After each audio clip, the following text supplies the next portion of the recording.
Producer Joe here from the Working Fans Podcast. And at the Working Fans Podcast, this is just a podcast that three lifelong fans created to have a place to talk comedy and pro wrestling.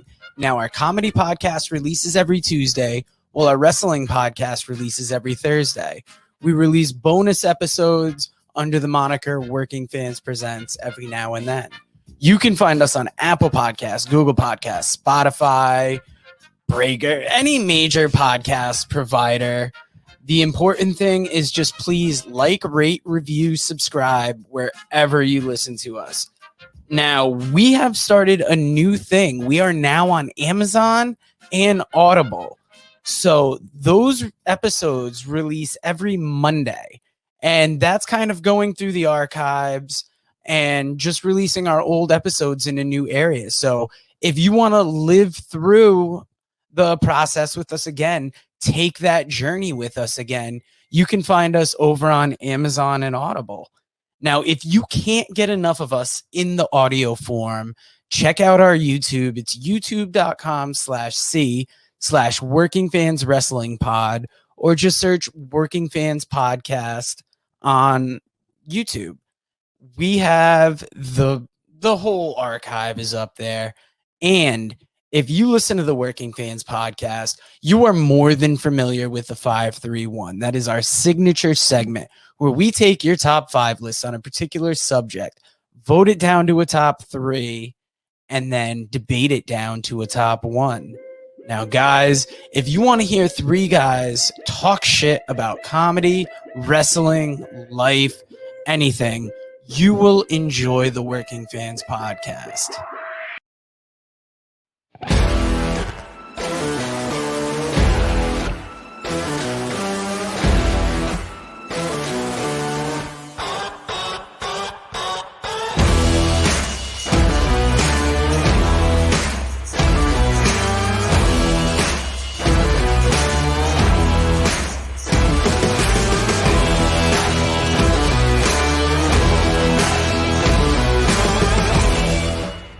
Everybody, it's the Combatcast with the man they call Dave, Connie USADA, and Chevy.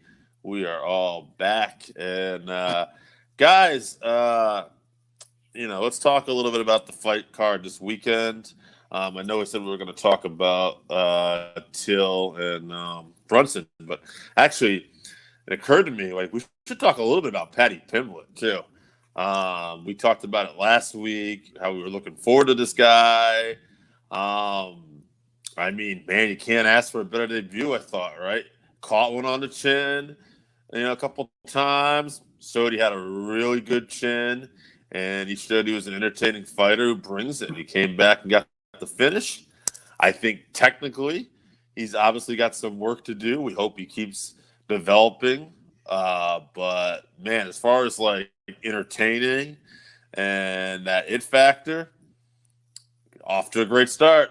Chevy, kick it off. I'd like to see. I'm interested in Luigi's next few fights to see how he does against UFC competition after that. Because Paddy's, like you said, his technique not super crisp, technical. Obviously, it's just a tough dude. He took a good shot. He looked dazed for 2 seconds, and then his eyes were pretty clear, and he came back and had a killer instinct. He rocked Luigi and saw he got him hurt and finished him.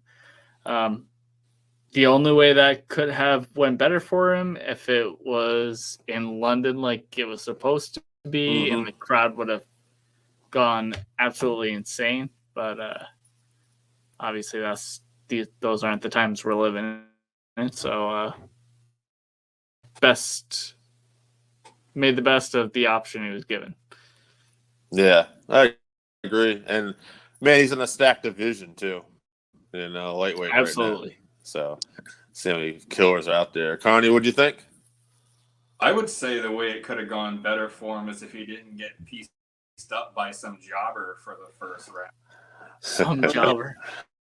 It was impressive on that. It was definitely him getting murdered for a little bit. I wouldn't put it on the level of like Robbie Lawler beating the shit out of Ben Askren and then getting choked out on some miracle bulldog. But it was one of those fights where I did actually start to think that Patty was about to get finished. So I got to give him props on that comeback. It was definitely a really strong showing in the sense that he could take one on the chin and still finish a fight. As I said last week, when looking at some of his older fights, he doesn't seem to panic, and he maintains his composure, and I think that's going to be very important when he takes on higher level talent. That's a great point. Do you think that his start maybe was UFC jitters, perhaps? That's possible, and wasn't that a fairly empty arena show? Yeah, but I feel like he came in with a lot of pressure on him, particularly for a debut fighter. So Yeah, it could have just been that. But yeah, I was gonna say the game he was talking wouldn't give you the impression that he was gonna let that bother him. So. Right. Well, Till talks a big game about not being worried either, and then he doesn't perform. So yeah. On that note, we started off really high. We wanted, I know me and you said, especially when we talked about we're hoping for Pimblett to pull this off, and then low. And we finished low, though. It was a great card, but not what we wanted in the main event. Brunson Till. It was, now I know it's come out recently that Till had a torn ACL going into this. Who knows that stuff, but assuming that is all accurate, still, I think one thing we definitely noticed was it was quite a difference on the ground. And not to say that Till is complete trash on the ground, but he was just not on the level of Brunson on the ground. Like, he had no answers really for that for the most part. And was complete trash on the ground. I heard him and Kevin Holland might be taking a trip to Cormier. Good idea. Here's the lessons. Yeah, not a bad idea. I know Holland posted something on the bus. He said, "Get on the bus, Till. We're going." So, that's interesting. Now that I just said that, like, first, what do you guys think of the fight, and what do you think about Kevin Holland and Darren Till as a potential next fight? Go ahead, Chevy. I guess that's a good fight. It's a step down from where Till should be at. I feel like they're two, I want to say rising stars, but Till's his momentum's really halted. So I would not like to see those two fight particularly. I think it would be a good matchup, but as far as for their careers, probably not super good for either one. As far as Brunson, I said this in the group chat, but for some reason, I just don't like Derek Brunson. I don't know if it's his fighting style or whatever. I can't put my finger on it. Just not a fan. With that being said, I respect his skills. Obviously, I think he's definitely has underrated skills, and he's leaned into the skills he's better at recently, and I think that's accounted for his recent streak. I think maybe he fights one more, and then a title shot. It's hard because Adesanya and Whitaker, we're not sure when they're going to fight because of the COVID restrictions in their countries are very strict. So I would assume he fights one more time. He wins that fight and he gets a title shot. Maybe he can there. Yeah, maybe. Yeah, that's a good matchup. Yeah. Scott, excuse me. Carney, never mind that. Kayfabe. Carney Lasada. So, what do you think about... Where's Scott? That's somebody from my past. Don't worry about that guy.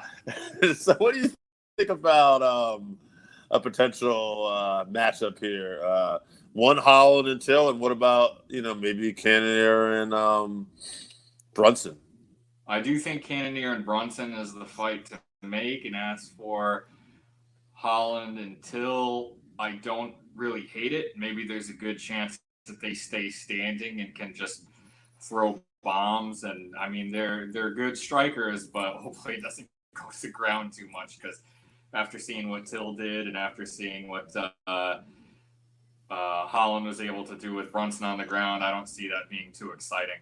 I can't tell if Till probably just needs to take that step back. Maybe he needs to even go away and learn a new hold. But I think he's been fighting too many top-level guys for a bit that maybe Holland would be the perfect matchup for him. I just can't tell if Till is trash or if the Wesley Snipes demolition man Brunson is becoming a problem. Yeah, I think it's a little bit of both. So, not that he's trash. I think Till's on he's struggling right now, and I think Brunson was the wrong fight for him. He's really stepped up his game. I think Till was a victim of a guy that had way too much hype behind him and got pushed a little too far too fast, and now he's got to take a step back and catch back up to where I agree with that. Definitely, maybe he looked so promising they pushed him ahead a little too quickly. Although I thought he looked good on the feet. I mean, his 1-2 stunned Brunson a few times. Yes. He just needs to learn that lockdown, takedown defense, that Justin Gaethje ability to stop takedowns, and then he might be okay. How long does it take him to learn that? Is he capable? Does he have to go to somewhere like AKA or American Top Team or some big place to learn those kinds of things, or is he going to get it in Liverpool? I don't know. I'd like to know how he spent all that time in Brazil and didn't develop a ground game though off his back. Chevy, what spent a lot of time in Brazil? What's that? What would you do if you spent a lot of time in Brazil? I wouldn't. I'd be avoiding knife fights and whatever. I don't know. Takedown game for when someone comes at you with a knife. Yeah. Now, not this week coming, but next week we got Ryan Spann, yes, against Anthony Smith. Anthony Smith, man, he's a guy to me that's in that gatekeeper kind of status that we were talking about that we see Brunson in. But he's always there. He's always ready to fight. And Spann, he's explosive. What do you see this fight going as? I'll start with you this time, Carney. I think Smith, he's got the experience to get this done. But what do you see happening here? So, let's see. Anthony, my teeth are falling out. Smith. I respect the guy a lot also because he could have become champion on that disqualification a while back and was man enough to just own that he was losing a fight. For that, I'll always respect him. I feel like he hasn't been the same since that fight, unfortunately. And he has entered what you would say was gatekeeper status. As for Spann, I like him. He's impressive. He just hasn't done anything to really wow me. I think it's a pretty good matchup. He's definitely underwhelming for a guy with the nickname Superman. But I'm not even really as excited for that as I believe. Is that going up against Bellator that night? We got Romero versus Mr. Wonderful, Paul Wonderboy. Yeah, Phil Davis. I don't know if that's just weekend or if that's the same night, but I think I'm more excited for the Bellator card because I think they're also, UFC I think is also giving us Dakota Harry Bush, which is one of my favorite nicknames for a fighter. But overall, the card is pretty much Phil's ground game against Brunson. It's trash. Oh my goodness. Actually, that Romero Phil Davis fight does sound pretty exciting. Phil's got a pretty good wrestling game to maybe neutralize Romero. I know Romero's an outstanding wrestler, but I don't know. I mean, Phil and Bader, it's kind of I think the difference would be the explosiveness of Romero, and that's going to be the problem.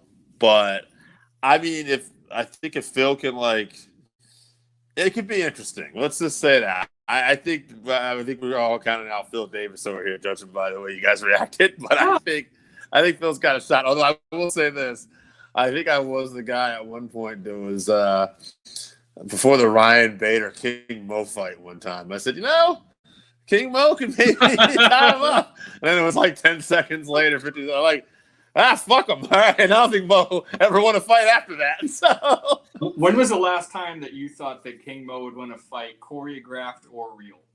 Dude, it was before that Ryan Bader fight. That was when I was out. So, all right, Chevy. Asada brings up an interesting point. What about Romero, Phil Davis? How do you see that going down? Romero first round knockout. Their wrestling nullifies each other. Nobody can take Romero down. So, good luck, Phil Davis, dealing with that. I'll be watching the UFC. Ryan Span's lost one fight out of his last 10, I believe, and Walker. Yeah. I mean, he hasn't been fighting, world beaters like Anthony Smith has, but... Are you saying Sam Alvey is not a world beater? Yeah, I like Sam Alvey, but he's not world class. Then you are saying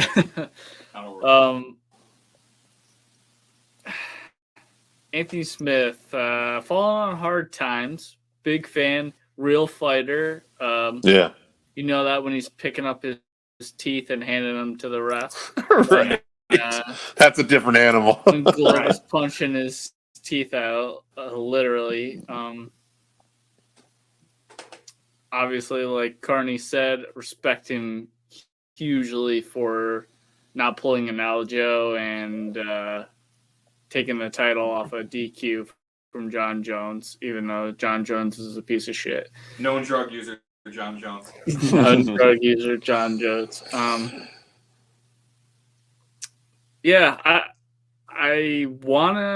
I would like to see Alex win, or Anthony, excuse me, but I think Ryan Span's going to get it done. Might be a decision just based on. Smith's got the experience. Yeah, he knows how to manage rounds and not get knocked out, but I wouldn't be surprised if Ryan Span caught him with something. But I expect a 5-round decision. Yeah, that's a pretty good guess there. I'm going to go with Chevy on that. 5-round decision. Smith's on a 2-fight win streak right now. He's got a couple stoppages. But again, he's got that experience.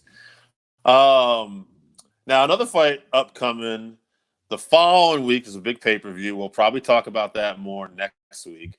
But I thought I'd like to preview one of the fights coming up. Nick Diaz versus Robbie Lawler.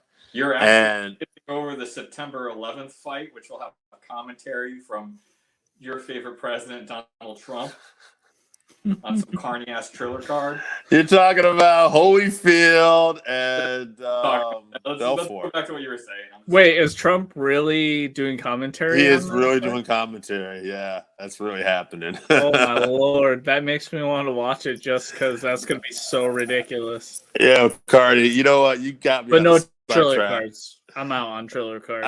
We're going to talk about this a little bit. Hold on about Nick Diaz. He can wait. He's been waiting this long. You keep waiting. Keep waiting, motherfucker. Holyfield versus Belfort. Obviously, this is probably going to be some kind of exhibition rules where maybe nobody really wins. I don't know. I think they moved it from. They moved it to Florida. Because it was in California and they wouldn't sanction the fight, so I think they moved it so it will be a quote unquote proper fight. Who are we picking? I have a hard time going up against a boxer and Holyfield in this situation since they're boxing. Belfort is a great striker, but Holyfield, He's in great shape. I mean, I don't know. Are The you man's thinking Belfort? 67 years old, Dave. He's 67? I don't know. He might as well be. I think he's late 50s, maybe mid-late Wait, 50s. Mike Tyson just did well with just saying. No. That wasn't a real fight. That's no Vitor Belfort. Is Vitor Belfort going to be on TRT? Is he? Oh yeah. Ugh. They're both going to be juiced to the gills. Holyfield's going to lose an eye.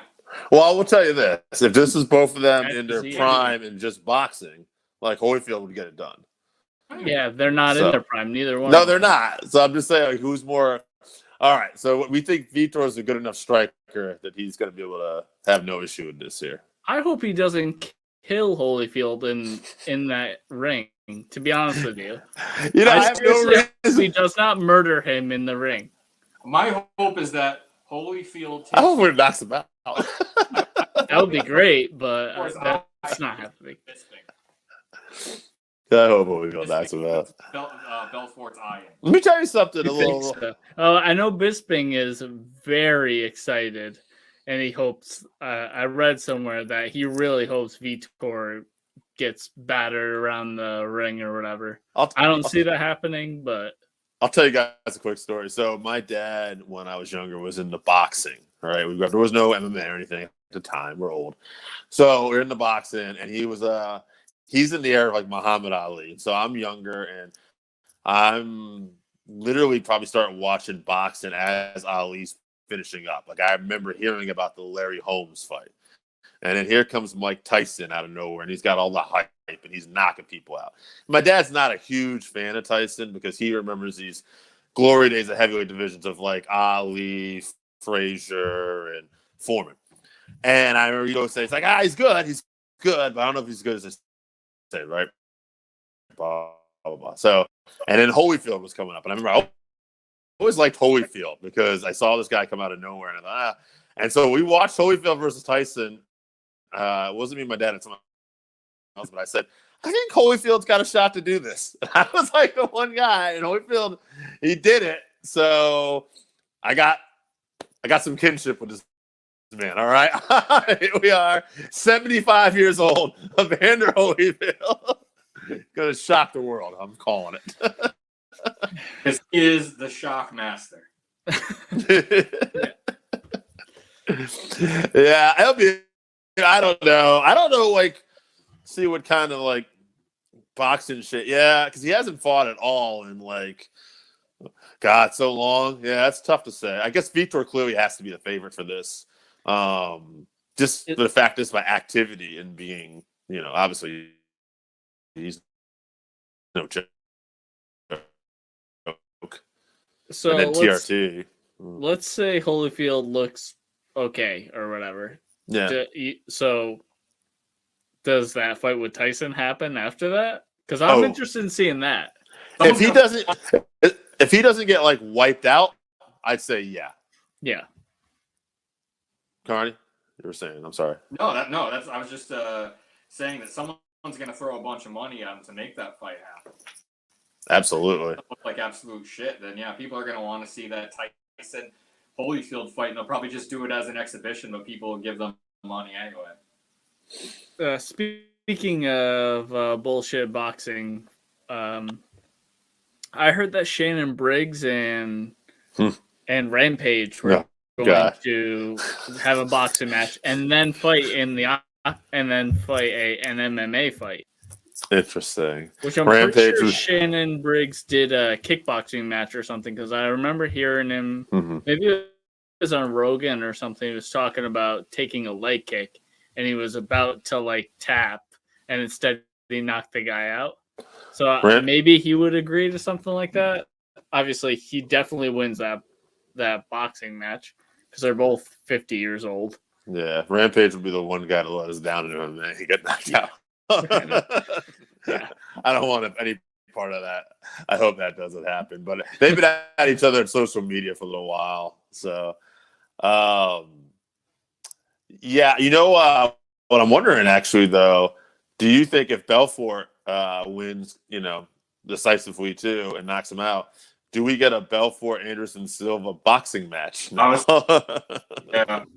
Yeah, I was just thinking that too. I'm definitely down for watching that. Yeah, that'd be fun. I love this Carney bullshit, I gotta say.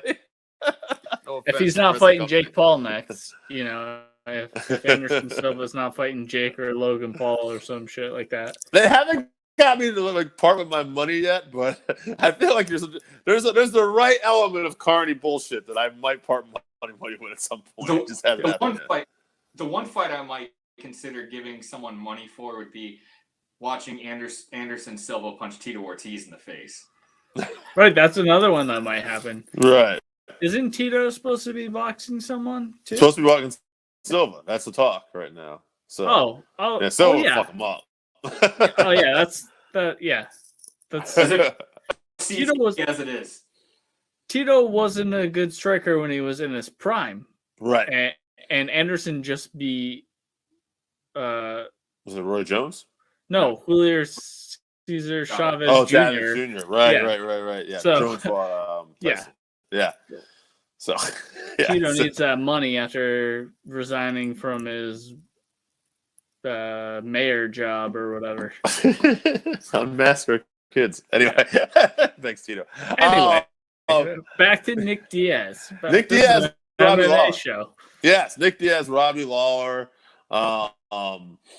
It's a fun fight because we don't know who exactly, and I hate to say it like derogatory, but who's more past their prime a little bit here. Because I think both guys are going to throw down. I don't think either one of these guys are ever going to be back in like that welterweight title picture. But man, Nick Diaz at welterweight, it's exciting. I like Robbie, but I'm very interested. There's definitely better, more interesting matchups if Nick wins. And I think that'll be where the money's at if Nick wins. If you're UFC, you want Nick Diaz to win. And actually, it's kind of funny I say this, but if Nick gets a win, man, given the fact that Usman is kind of wiped through the welterweight division, I could see Nick Diaz sliding into a title picture with him. I was thinking the exact same thing. Yeah, and he's got great striking, great cardio. I would think Usman would just rely on his wrestling a little more in that situation, but he's got jiu-jitsu. I think the big thing would the way people beat Nick usually because they usually would always outpoint him. They would always use leg kicks and they would stay in the way. I'm guessing Usman's smart enough. He always seems very smart to do whatever he needs to. But he's an interesting style, but let's see what Nick still has in the tank. What do you guys think about the matchup and potential matchups for Nick if he wins? I do think that it's an exciting fight just because we know that there's history. These guys have fought before. Obviously, they were much better fighters at the time. But then again, we haven't seen Nick Diaz in so long. Maybe all that rest has done some good for him, but time catches up to everyone. The Diaz brothers are just freaks. They're the kinds of guys that could probably smoke a pound of weed, then get right up off the couch, run a marathon, then fight somebody. That's, beyond anything that I would ever be able to do because I can't smoke weed or get up off the couch or run, and I'm not going to fight people. So, especially I'm not going to make excuses. I got bad lungs from that time I saved all those old folks from that church fire in Norway. That's beautiful. Those Diaz brothers are just, you can't really ever count them out because they could go all day. They could get punched in the head and just keep moving forward. And they got the gas tanks to go 5 rounds and probably another 5 rounds after that. I love Robbie Lawler. It sucks that you see some of your favorite fighters get old and they're just shells of what they used to be. Guys like him have had absolute wars at one point. He was probably the man in that division for a long time. That if you wanted to introduce people to that division, you'd show them a bunch of Robbie Lawler fights. So, nothing but respect for the guy. I could see this one going the distance, or I could see someone getting caught with something. But either way, I'm actually really excited for it. That's what I'm going to leave it at. As long as it's a fun fight, I don't care who wins. So I love both guys. Obviously, we've talked about it many times at this point, but that Robbie Lawler versus Rory is my favorite fight of all time. As it should be. Yeah, so I love Robbie for that, but Nick versus Anderson was the first pay-per-view that I watched that like really hooked me onto UFC when he was laying down and turn his back to Anderson and all that. So I have love for both guys. I think the time off, just because the Diaz brothers, like Carney said, they're just savages. They're two of a kind. There's nobody else like them. I think that the time off, if anything, will be good for him. Robbie has looked a bit weathered, but he's also taken some time off. I'm expecting a good fight, honestly. I think Nick outpoints him. Maybe gets a late finish, just overwhelmed with volume, as the Diaz brothers do. But build-up's going to be fun, and the fight, you can be sure that it's going to be an exciting fight no matter what happens. I'm wondering, is this a 5-round fight? It's just going to be, because I know there was talk. Nate got himself a 5-round. Yeah, they gave Nate one. Yeah, guys, 5-round shit. Yeah, I don't see. Is it the co-main on that card? It's not. Okay, here we go. Nah, A welterweight bout between Nick Diaz is expected to take place at the event. A non-main event, non-title, has been scheduled for 5 rounds. Oh, okay. Cool. So, yeah, it looks like that Diaz brother power, They're no longer going to be the championship rounds; they'll be the Diaz rounds. Yeah, exactly. Yeah. The difference between Nick and Nate, though, is that Nick at least has some wins in 5-round fights. I think Nick is a better natural welterweight too. Yeah. Yeah, I think Nate's a little outsized at times. I mean, Nick we've seen fight at middleweight before, so I think welterweight is good for him. And again, that's why I think it's interesting if we see the Nick Diaz of old, maybe with a few new tricks up his sleeve and maybe in good shape, maybe he could make a run here of some kind. If I'm the UFC, I hope so. He's the cash cow for them. And Go ahead. I was just saying, and I think it's fun right now. With the Conor train going off the fucking rails, it's good to bring in another star like a Nick Diaz to bring in that money and get people excited. Speaking of money, I don't think if he wins, he doesn't fight Usman next, unless Usman lobbies really hard for that fight. Because the reasons you said, I think Usman will find a way to win that fight against Nick. The UFC probably knows that. I think you get a Masvidal, they milk him for all the money they can get out of him. Because you can build that fight for the BMF title again or whatever. The revenge for his little brother sort of thing. Yep. That's a great idea. That's a big money fight, and that's what the Diaz brothers want. Go ahead, Carney. No, I'm going to have to get a different Masvidal versus Diaz shirt now. Yeah, exactly. Yeah, I was going to say, another good fun matchup, too, if they weren't able to pull that off for a reason, would be just have Nick Diaz versus Wonderboy in the meantime, too. Another fun fight. That was a good fight, yeah. Yeah. So I think, and he's got some name values. I think either one of those, there's so much good fun fights at welterweight potentially, too. If, imagine if this is a competitive fight, let's say Nick gets the win, but it's a super great fight in the night fight, and Robbie's going to hang around. Imagine a card where you have Robbie Lawler versus Wonderboy and Nick Diaz versus Masvidal on it too. It could be some really fun fights in this division. At the end of the day, though, I guess, is anybody going to be man enough to take that title off of Usman, who was already such ahead of everybody because of his wrestling, and now his striking is looking phenomenal. I don't see that happening. I don't need it. I'll finish up with something we didn't talk about because since we're talking about Usman, I'll throw one last thing at you guys. Usman at middleweight. What do you think if he clears out his division? Is he a guy that could be a 2-weight class champion? I could see him as a threat in that division. Mm-hmm. Obviously, I don't know how. I don't know. I'd have to really think about that. But I mean, he'd be scary if he went up or down. But I mean, there's killers in that division too. It's just I'd have to take the time, and we'd probably have to take the time to really think about, like, let's say top 5 guys, fantasy book in our heads against Usman. He'd be a threat against anybody, but I'm sure someone could possibly stop him. I feel like stylistically, he matches up well with Stylebender in terms of take him to the ground. Not that Stylebender's bad on the ground, but I think those guys train together a little bit too, and are definitely close. So I don't know if it would happen, but you never know. I'm thinking like Whitaker. Is he strong enough to take down Whitaker?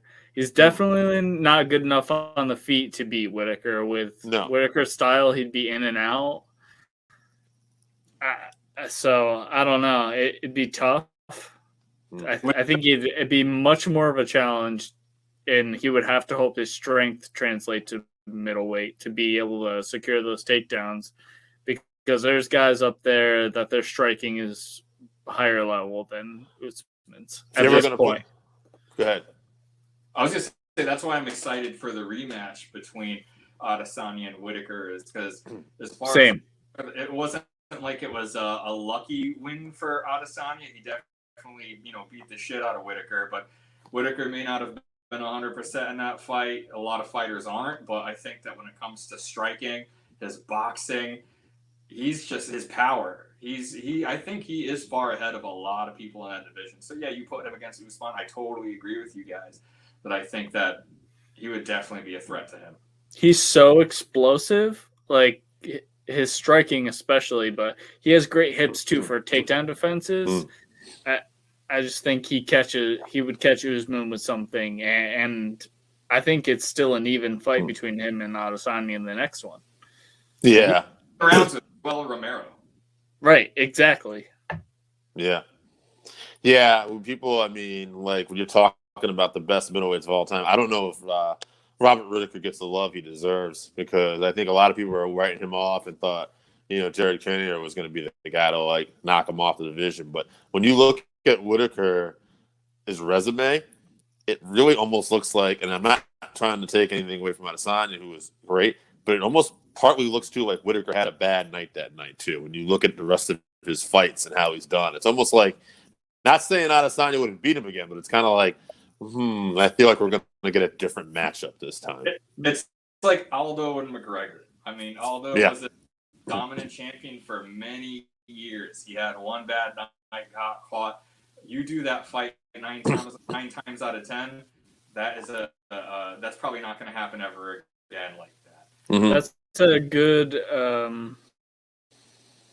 a good match to this similar fight. I think that it's a mentality thing. I think maybe Adesanya got in his head ahead of the fight the same way that Conor got in Aldo's head. Will that happen again? I don't think so. Personally. I don't think so either. No, I think Whitaker's mentally strong, and I think he had one bad night. I'll put my money on Adesanya based on what we've seen, but I'm not going to be terribly surprised if Whitaker can pull it off, or disappointed. I love Robert Whitaker. I like Stylebender. I think he's a star, but I also think Whitaker is one of the truly great guys in the sport, much like a Frankie Edgar, and I always have a hard time rooting against him. So I'm looking forward to that. Anything else anybody want to talk about before we get out? Go ahead, Carl. I did want to say that I think that's one of the reasons why Whitaker doesn't get the respect that he deserves, is because he's a very nice guy. He's kind of soft-spoken. He's very humble, and that's not something that a lot of fight fans really gravitate toward these days. They want these, pro wrestling personalities, people that talk a lot of trash, that have these comebacks and stuff like that. He's a smart dude. He's well-spoken, but he's just very humble and quiet. And I think that's why people don't look at him like they would someone like Adesanya, who's flashier, who's, he has jokes. He He's a character. Yeah, he wasn't demanding an immediate rematch after his loss either. He didn't call it a fluke or anything like that. He's been nothing but humble in defeat as he was in his victories. And that, like Carney said, it flies under the radar, and it shouldn't. He's a great guy and an even better fighter. Fun fight. If you ever go back and watch it, Brunson and Whitaker had a fight when Whitaker was on the way up, and Brunson Both were on the way up at that point. both right. And Brunson abandoned all technique in this fight, and they just beat the shit out of each other. And Brunson rocked him a few times, and then Whitaker finally finished him off. But it's a great fight if no one's ever seen it.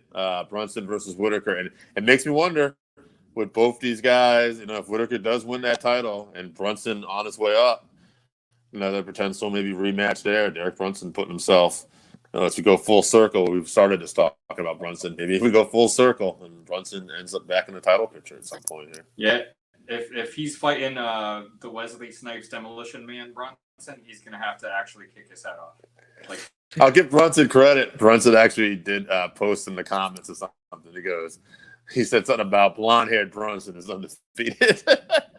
So, You're not wrong. good for him. All right, guys. Thanks for go ahead. Anyone else?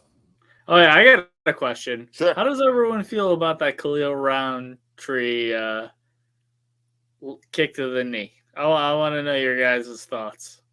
Carney? Yeah. it's nasty. I hate looking at it. I probably hate to take it.